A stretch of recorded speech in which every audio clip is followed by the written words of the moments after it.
Hi everyone. Today we are going to discuss our second rule called as section rule.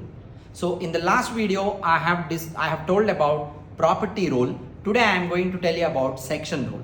So it's a quick overview about section rule. Section is a user interface rule which can be created to design the user interface in Pega. Section rule is a fundamental rule of designing UI. Section rule contains layouts. There are different types of layouts available in section. Table layout, hierarchical table layout, dynamic layout, repeating dynamic layout, hierarchical tree layout, column layout. Like this, there are many different layouts available.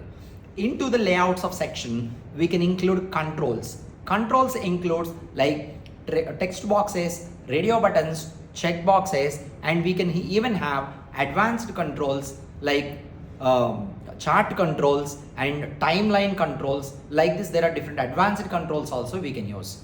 So section rule can be referred from harness rule, it can be referred from flow action rule, and section also can be called into the correspondence rules and correspondence fragment rules as well as paragraph rule. So these are the few different places where we can refer the section rule. Hope you like this short video. If you like the content, share this with Pega learners and follow our Instagram and YouTube. Also, comment if you have any doubts or questions related to the section rule in the comment box.